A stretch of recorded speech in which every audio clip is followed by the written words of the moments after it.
कुछ करना पाई कुछ करना पाई चीन पाकिस्तान।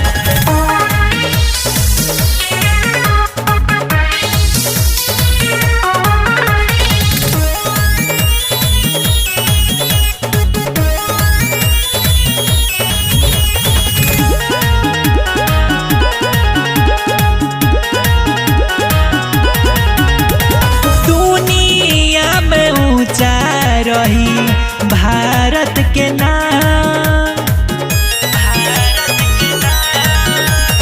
दुनिया में ऊंचा रही भारत के नाम। हो कुछ करना पाई चीन पाकिस्तान, हो कुछ करना पाई चीन पाकिस्तान, हो कुछ करना पाई चीन पाकिस्तान, हो कुछ करना पाई चीन पाकिस्तान।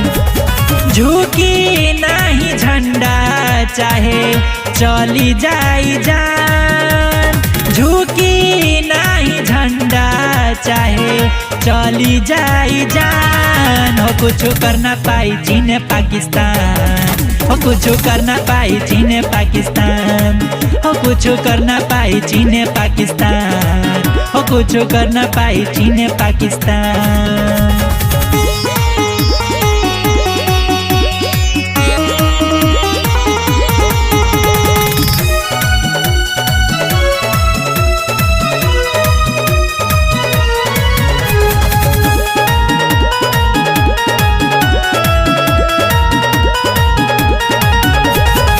देशवा के बेटा महान नेता हमनी के शान हो।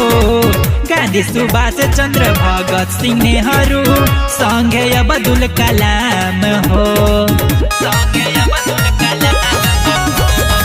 देशवा के बेटा महान नेता हमनी के शान हो। गांधी सुभाष चंद्र भगत सिंह नेहरू संगे अब्दुल कलाम हो। आज ले न गिरे दिहले देशवा के आन, आज ले न गिरे दिहले देशवा के आन। हो कुछ करना पाई चीन पाकिस्तान, हो कुछ करना पाई चीन पाकिस्तान, हो कुछ करना पाई चीन पाकिस्तान, हो कुछ करना पाई चीन पाकिस्तान। कुछ करना पाई कुछ करना पाई चीन पाकिस्तान।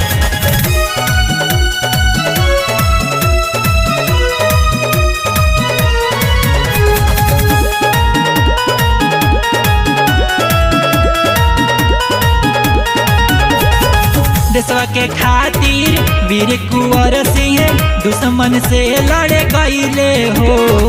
राजगुरु सुखदेव भगत सिंह फांसी पर चढ़े गईले हो, फांसी पर चढ़े गईले हो। देशवा के खातिर वीर कुंवर सिंह दुश्मन से लड़े गईले हो। राजगुरु सुखदेव भगत सिंह फांसी पर चढ़े गईले हो। मोहित विक्रांत हवे देश के जवान, केहू जे देखाई आँख खो दी जान। हो कुछ करना पाई चीन पाकिस्तान, हो कुछ करना पाई चीन पाकिस्तान, हो कुछ करना पाई चीन पाकिस्तान, हो कुछ करना पाई चीन पाकिस्तान।